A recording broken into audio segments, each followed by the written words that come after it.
check. 1, 2. Smooth All jazz. right, welcome back to Harbor Discussions, everybody. We're here outside the Metro Gallery with Granite State. Yes, sir. If y'all just want to introduce yourself by your name and your role in the band for anybody that doesn't know. Cool. I'm Ben. I do vocals. Michael, guitar. Chris, I play bass. Tim, I play guitar and backing vocals. I'm Kevin. I play drums. Awesome. Yeah. Let everybody know where they can find Granite State on like social media, and then where they can listen to the music and stuff. I think every profile's Granite State MD, so like twitter.com/Granite State MD, Instagram is Granite State MD. I don't really use the Facebook enough because no one looks at Facebook anymore, but Guaranteed. It's Granite State MD. Yeah. Alrighty, cool. And so y'all are from Montgomery County, specifically Germantown, right? Germantown, Gaithersburg, it's all just a blob of the DC suburbs. Germantown, Gaithersburg. Gaithersburg, like Olney area. But he went to Sherwood, Gaithersburg. So right. I went to high school with Kevin. So it's actually. all relatively close together, though. Yeah. So what is Moco. that? Yeah, what's that area like? And did y'all grow up there? Yeah, I mean, I guess each of the areas are pretty different. Like where I grew up is called Little El Salvador, actually, like Okay. Old Town, but people call it Little El Salvador. It's a ton of Hispanic people. It's gotten really nice lately, but you know, mainly minorities, stuff like that. A lot of Spanish, black people. Went to Gaithersburg, which was mainly minorities. So Is it Logic from Gaithersburg? yeah, Logic is from Gaithersburg. He's Okay, from yeah. his neighborhood actually. Oh, shit, all right. West Deer Park. So I'm on East Deer Park side. So yeah, Gotcha. and then you guys So can talk about overall, is there like a lot to do in that area, or?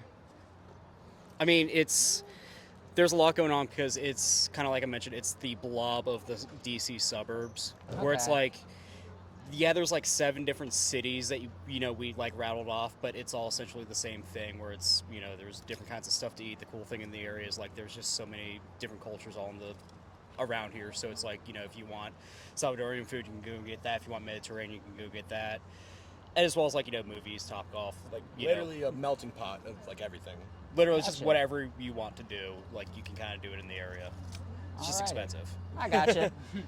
So I was watching some live sets on YouTube. Y'all have started your sets with Renegade by Styx, right? We did that for a little bit just as just shake things up because, you do the same set for so long. It's like you need to do something to shake things up. So that's, that was that bit for a little bit. I'm from Pittsburgh, so it's like Renegade's like the Steelers' like third quarter rally song. So I was Okay. just like, okay, I'm going to throw this in just like as my own thing that like will get me pumped. But Yeah. Did y'all grow up on that kind of music, classic rock and shit? Definitely. yeah. Okay. Yeah, just talk about like where that kind of influence come from. I mean, got you into that. I don't know. I'll speak for myself. I'm sure it's kind of the same thing. But my dad showed me a ton of music growing up. Yeah, So hell yeah. he had all his CDs, like the good old collection of CDs that I'd go through. And that's back then there was no streaming, so you're just listening to whatever you have. You know what I mean? And Yeah. he showed me like Jimi Hendrix, Beatles, all that stuff, Queen, Rolling Stones. So that's kind of what I grew up on. And then that was like the gateway to heavier stuff was through that kind of guitar music. And then, you know what I mean? Gotcha. Yeah, mine was pretty much the same experience. I grew up, my father was playing Black Sabbath, Judas Priest and stuff, so I just kind of grew up with heavier music and, eventually ventured onto my own. So pretty much the same story. Yeah, I feel like that's how it is for a lot of people. It's how it is sure. for me, at least. Yeah. So on the website that y'all have, it says, for fans of Kubla Khan, Left Behind, Ghost Inside, Straight from the Path, Misery Signals, Counterparts, and Every Time I Die. I was just kind of curious. I'm assuming these are kind of your main inspirations. Do you want to talk about, like, what about these bands inspires y'all as musicians? I mean, so vocal-wise, it's definitely like Rage Against the Machine, Every Time I Die, that kind of stuff. I like, and Acacia Strain. I like the showcasing of different kinds of vocals. Like, I like artists that can do a ton of different things and have a wide range. Okay. You know what I mean? And then, Yeah. like, Rage Against the Machine and stuff like that, it was just cool seeing, I guess, someone that I kind of looked like a half Spanish dude, you know what I mean? Talking about this political stuff that I never heard at that age. And I was Yeah. like, whoa, this music is about something that actually really matters to him, and just hearing that emotion. So, and then I'll let him explain. Yeah, music-wise, like, I'm weird with trying to write music where, like, I can't just, like, do basic, like, chugga-chugga stuff. So a band like Every Time I Die, like, that's Right, yeah. God to us. So it's like, cool riffs, like, stuff that you can dance to, like, and throw in, like, the random mosh part where, people just kick each other's asses. And, like, just trying to find, like, cool parts to not sound like, if, like, you're doing, like, a show where it's like, okay, or like, you know, a local fest where there's like, you know, 15 local bands and like everyone's sounding the same. It's trying to do something where it's like, okay, let's not sound like the same thing that you're going to be hearing all day, every day. Yeah. You know, I think the thing that we get the most is like, oh, that's different. And to me, that's cool because it's like, you know, we're not trying to do the same thing. Like, there's no real agenda. It's just trying to be, you know, cooler or like, you know, more you know, less generic than, you know, a lot of the other stuff. Just trying to have fun with it. Gotcha. Now, I want to know the origins of the famous slogan, your band sucks and you smoke shitty weed. I love it. That's him. Okay, so this was like before, 2019. yeah, like 2019. I mean, there was like a lot of racial tension, stuff like that. Trump's, you know, doing his thing, speaking his bullshit all the time. Everyone's saying a lot of crazy shit online. And this one dude who was in a band, I'm not gonna say his name, 'cause I don't need that drama, but he was in this band that we used to play with all the time. And like, they were a pretty cool band and all that stuff. But on Facebook one day, he just posts, I don't think white people should have to apologize for being historically better at conquering civilizations. Wow. And I was just like, dude, what the fuck? Why would you post this? And then he was like, that just triggered that snowflake. And he just starts going, oh, what, are you going to try to make me hone in on my white guilt and stuff like this? And I'm like, no, I'm just asking, like, why would you post something dumb like this? Yeah. And then his mom comments and goes, oh, well, I bet you don't know about the conquistadors. And then I'm like, I'm not from Spain, so that doesn't mean shit to me. And plus, like, what are you saying either? Like, what you both sound dumb. And then he starts going, don't talk to my mom like that. Don't call my mom an idiot and all this stuff. And I was like, well, your mom's kind of being an idiot, so I'm sorry. They knew we were doing the podcast. And they gave Literally. us lighting. Hell yeah. So then they start saying a bunch of ignorant shit, basically. And I'm just trolling him because I'm like, I don't care. You know what I mean? Yeah. And it gets to a point where he just goes, oh, well, at least I'm not in a shitty band and I don't smoke shitty weed. And I was like, your bass sucks, your music sucks. yeah, he gave me like a whole essay basically of like your band It's like that sucks, your video, everything. your hair, whack. Yeah, Your shoes, it was whack. literally- Me, I'm fly as fuck. Literally It was that like in a 8 paragraph. Facebook comments. Yeah. Just like not even like in one. It was just like boom, this sucks, this sucks, this sucks. Just roasted me up. You know he thought about it for several minutes. And then it was the best part was like the best part was he was like, your weed sucks.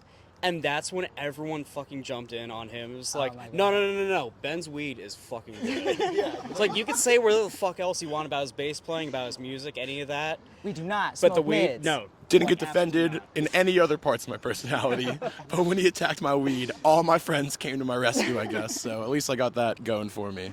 But gotcha. yeah, and then he's been helping us make some bread with them shirts. So Yeah. And literally, like, I saw that play out, and I'm literally just on my phone. I'm like, he says your band sucks. You smoke shitty weed. And the very first stickers I made weren't even like through a designer. I just went on like Instagram create mode. Okay. And I literally just typed your band sucks and you smoke shitty weed, screenshotted it, sent it to the people who we get our shirts and stickers made with. And I was like, I need these printed.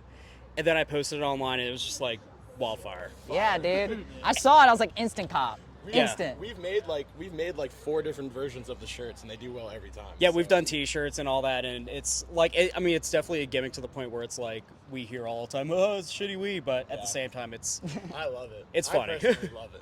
Yeah. I gotcha. So as far as lyrics go, because we're about to go into your music and stuff like that, so you write them? Yeah, I read the lyrics All for right, sure. where's the process like for writing the lyrics and stuff?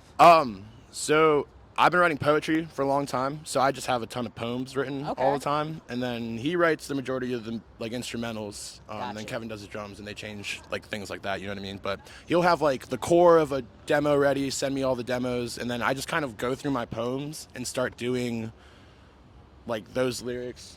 What's up, bro? Start doing those lyrics. Like over the song basically, and then I just kind of format whichever poem I think is hitting to that. And I just be writing poems all the time. I'll be on my sad boy shit, you know? Yeah, so yeah. Got plenty of that loaded up. So one thing I like to do, because I do think that it helps get to know y'all as a band, I'm going to go through some lyrics that I picked out Okay. throughout the discography, starting with the demo. This is from The Dirt. We're all given a name, told the world is our stage, till it's ripped away and you're consumed by hate. So this Yeah. reminded me of this buzz phrase going around where it's like everyone's an artist until the rent's due. So Yeah. kind of, does that That tie in? kind of, yeah. It's the main inspiration behind that was you're growing up as a kid, being told like you can be whoever you want. You can like put your mind to it. You'll be it. You work hard. You're gonna do it. And then you start to grow up, and you're like, it's not all about hard work. A lot of people just are kind of dealt a better hand of cards. You know what I Yeah, mean? And like definitely. stuff like that. And it's like as you grow up, a lot of that hope, it's easy to lose that. And I think that's what is kind of a main thing in a lot of people now. And it's just becoming less and less normal to keep that inner child alive, especially with this hustle culture we got going. You got to Man. keep making rent, all that stuff, man. It's hard to remember what made you happy as a kid, and that's what I think keeps you young and energetic. So that was the main thing. But it does tie into what you said too. Yeah. The next song is 199 Times, or it was 199X. 1990. Oh, 1990. Okay, so it's basically a song about the police. Yeah. Without a uniform, you're nothing but a disease. You breed separation, you're nothing but scum to me. I wanted you to elaborate specifically on you So, breed separation. Alex actually wrote those lyrics. He's Okay. the guest vocal in that song. Shout out Alex Gotcha. Mola. Okay. But I mean, we were writing it together in my basement, drinking a bunch of beer together. Yeah, okay. So he talk was there about too. I think. what you wrote and whatnot, and also like, does this come from personal experience or Yes. just what you've witnessed and everything? Yes. So go into that if you want. I mean, I've had How much my dough do you have? yeah. I've got a lengthy history with the police, especially the cops around my neighborhood. They used to fuck with us all the time. So I'm definitely not a fan of the Blue Lives Matter bullshit or whatever Yeah. that is. You know what I mean? But yeah, honestly, what made me write it though was I listened to True Fear by Kubla Khan, and I Okay. was like, oh yeah, I can write songs about how much I hate cops. Yeah. That's totally a thing I can do. Well, And also, like, you don't get censored like you used to. Fucking Boom, NWA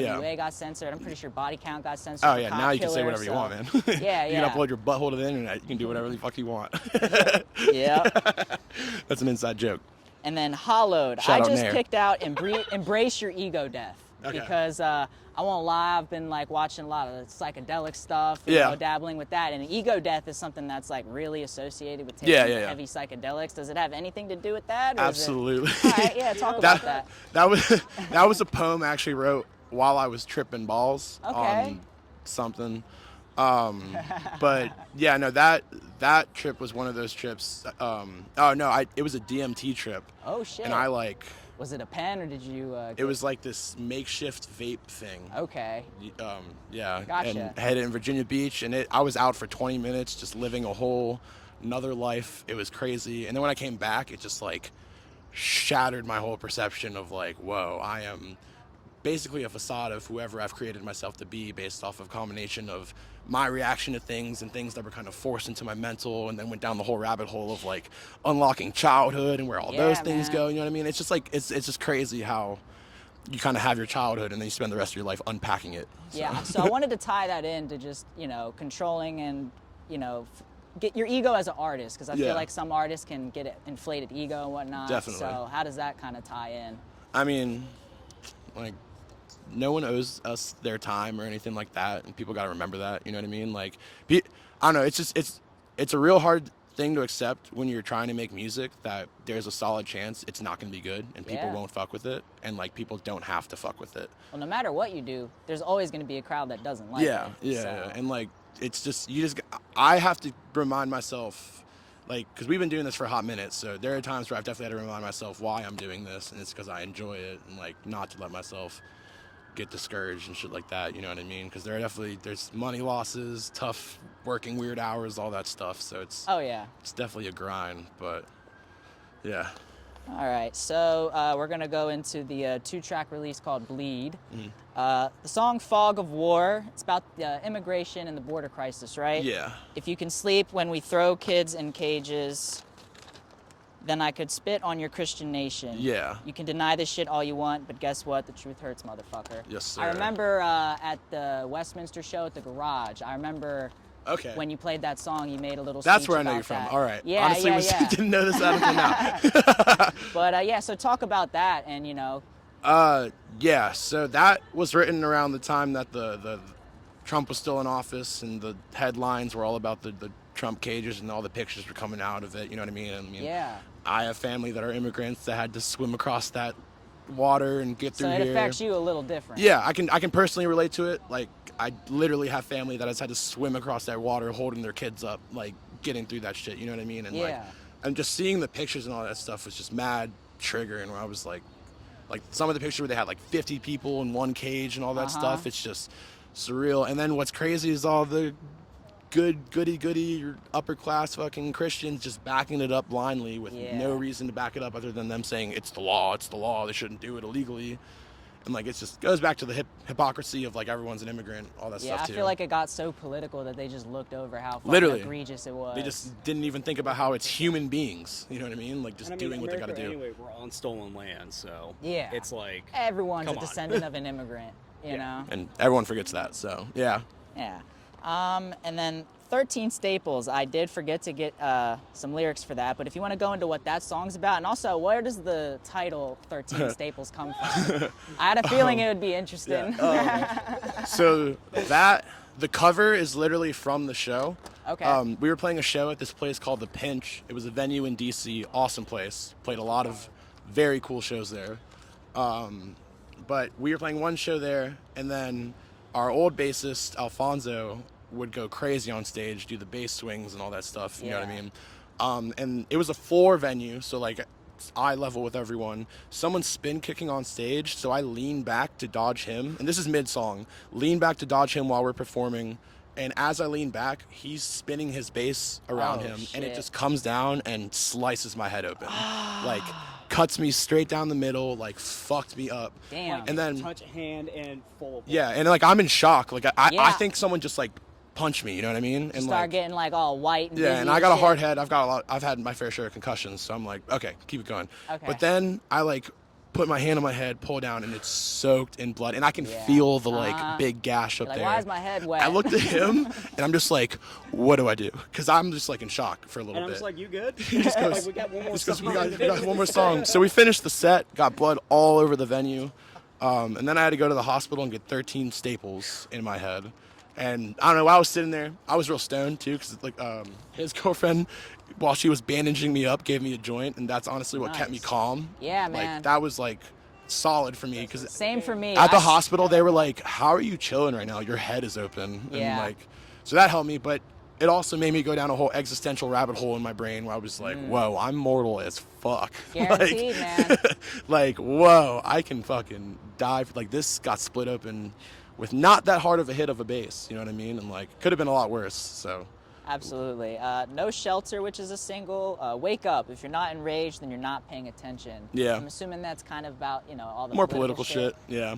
A lot of my shit's politically driven. Like I said, Rage Against the Machine is my shit, so. Yeah. It's one of the things I'm best at expressing, I guess. I'm very passionate about it. My dad's a history teacher. He's always had me very passionate about it. And then. And so did he always teach you like the correct side of history? Yeah, and he's a white dude too, so pretty crazy about that. But he's like absolutely transparent about it. Is like, nope, these history books are written wrong.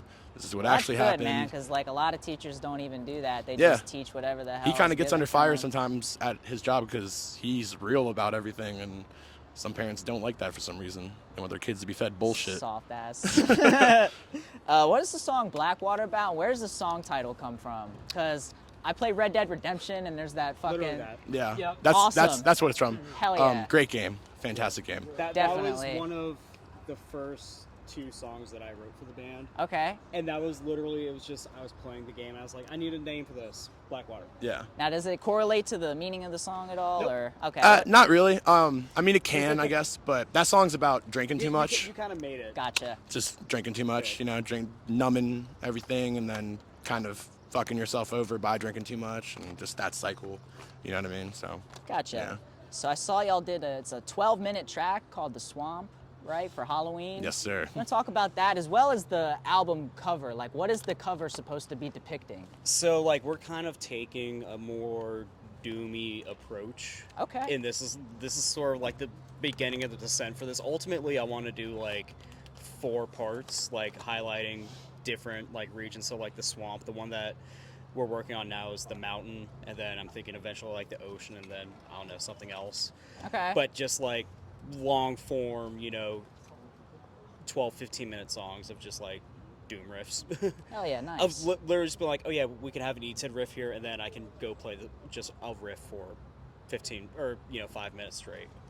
And it's like that's bleeding into more of our new stuff as well, because we're kind of moving a little away from like the faster punk stuff and just leaning into darker, heavier, and that's just kind of the first bit of it, of just being like, hey, you know what's cool? Doom music. Let's write a Doom song, because fuck it, why not? All right, We have no one cool. telling us otherwise. Hell yeah. We're going to get into your latest release, Cut Off from the Sun. Cycles. A crowded room has left me calling for ghosts, and an empty room has left ghosts calling for me. That's 13 Staples. That's from 13 Staples. Oh, shit. Yeah, my notes are fucked up then. Are you good? That's probably the lyrics you were looking for earlier. Yeah, definitely. So talk about Cycles then. I definitely meant to pick out a line. Cycles. Yeah, so that song I wrote when COVID, it's basically about like the weird shit I went through COVID. And then, because like, I know this happened for a lot of people when shutdown happened, and just kind of opened my eyes to how many like behaviors and just cycles I got used to, you know what I mean? And then Yeah, once that was all definitely. stripped away, I was like, damn, I gotta sit in my thoughts now, and like can't just keep myself busy, and I gotta like figure some shit out. And like it just made me realize how much of my health I wasn't prioritizing, all that stuff. So it's basically about, the title, just getting stuck in cycles. And you might as well talk about that line from 13 Staples. A crowded room has left me Yeah, calling I for like ghosts. that shit. How do I explain this? That line is kind of, because the whole song has to do about mortality and just like loneliness and stuff like that. So that line's literally explaining how you can be in a room full of people and feel more alone than ever, and you can be in a room where you're by yourself and just feel incredible in your solitude. You know what I mean? That comes down to the person, but Definitely. a lot of times my solitude feels a lot more wholesome than being in a room full of people that don't mean shit to me, and I don't mean shit to them, and it can make you feel way lonelier. The way you worded it was a lot more poetic. And Yeah, whatnot. that came straight from a poem I wrote, so Yeah, I'm dude. stoked on that one. Yeah, that's the thing. I explain to people who aren't into hardcore or metal, and I'm like, you don't understand. You actually go into the lyrics. It's some of the most poetic shit you'll ever fucking read in your For life. me, like good lyrics are a plus for a band. You know what I mean? Like a lot of times I'll listen to the screaming as just like another instrument. And I'm like, that's sounding cool there. Their placement there is tight. And then if their lyrics are sick, that's just like, fuck yeah, extra bonus. You know what I Hell mean? yeah. So for Cut Off from the Sun, I want you to talk about these lyrics and why they were so significant that you decided to name the EP Cut Off from the Sun. It's as I'm cut off from the sun, reality is stripped of its meaning. That was literally about lockdown and COVID. Okay. You know what I mean? Just like shows are done, which is what I've based my personality around for 10 plus years. Like that was everything I loved and did. And so just being locked down, not being able to do shit, everything's just online, shit's kind of crumbling. And it's just like, damn, life is fragile like this. Like the whole world's shut down right now. You know what I mean? And then you can explain. Yeah, it pretty much, that like just felt like a moment of, like, I mean, that song in the EP, it feels like just the high moment to me, where it was like, okay, this has like, in a way it slows down but also ramps up the intensity. Yeah. Because it's like, it's a slower song for us, but it's also, I feel like, our heaviest, because it's just like, it leans more into groove, it leans into like slower stuff. The breakdown's like, a big, payoff, and it's just, that to me, like, it felt like, okay, this feels like a really significant moment of this collection of music, and it just kind of, it ended up making sense. Okay. And then side talk. This isn't a choice, so pack up and leave, or it's a bullet to your head. Die, rapist, scum, can't forgive, can't forget. Now, something that me and my buddy were talking about is just in general, both in the hardcore scene and just in regular life, people will harbor and kind of defend abusers and whatnot if Yeah. they're their friend and whatnot. So Yeah. is that kind of, did you witness that and it inspired you to make the song? Yeah, I mean, combination of everything, like knowing people personally, and just I've met a lot of people that I thought were my idols playing shows Yeah. with them, and they turn out to be pieces of shit. You know what I mean? And that really sucks. Yeah. And I then, mean, it was even personal for the band stuff. I mean, Tim could talk about that a little bit. What am I talking about? Side talk. And, I mean, it's, about, person just genuinely being a shithead. Yeah. No. It's basically, so we used to collab with shows on a person that ended up biting us in the ass because they were someone we didn't think they were, and it's just crazy how it's like, no way, can't, not him, but Yeah. like it a lot of times it is, and it fucking sucks, and And it's like you've got to get the it just fuck it just sucks how common that shit is in the scene too. Like, yeah, definitely. it sucks. Of course. It'll be like your closest friends, and then you're just like, you, like it Yeah. takes you by surprise. Yeah, since y'all had Stray from the Path listed as one of your kind of inspirations and whatnot, I thought of the song Die Pig. Okay, yeah, that inspired that too. Awesome. Straight up, that's like literally the song that inspired that. So. Hell yeah. Go listen to that too. I am pretty much out of notes. Word. Now, Kevin, you jumped for Sharptooth, right? So do you just want to talk about that? Yeah, actually Ben plays bass there too. Okay, cool. Is anybody else in any other bands? Okay, Nah. so we'll just talk about Sharptooth real quick. I know you're not really doing too much at the moment, but you have some stuff that's going to be coming on soon, right? Yeah, we're just writing, just working on stuff for the future. We'll see Okay. what happens. So just in general, on an ending note with Granite State, what announcements you got? Do it. Talk. Everybody. I mean, we got a tour coming on. We leave on the 16th. We're going down south for our first time. We've done a lot of Nice. Northeast stuff. We're finally going cool. down south, hitting like the Carolinas, Georgia, Florida. Stoked to play Florida. We're playing with our homies Deadland. Shout out Deadland. And then, I Gonna- want to fight Ron DeSantis. I want to see if we can get kicked out of Florida. yeah, yeah. That would be a miracle. Me and one of the members are gonna I wonder kiss and what get you'd fucking have kicked to out of do there for to Ron. get kicked out of Florida. Play Fog of War, and Ron DeSantis just shows up with a gun and we kick his ass. And then we're just gonna be playing shows here. We're working on new stuff. The last EP took a lot longer than we wanted it to get together and stuff like that. So we've already got some new stuff cooking. We kind of already have an idea of where we want our new sound to go. So we're just mainly experimenting with that, and just playing as many shows as we can. Then hopefully start getting on some more tours. All that, you know. All right, cool. That was all I had. I want to thank y'all for coming on my show and Definitely, whatnot. man. Yeah. I'm going to put this out pretty soon. Yeah. Yeah, we'll end it there. Cool pants. Hell yeah. Of course. Cool band.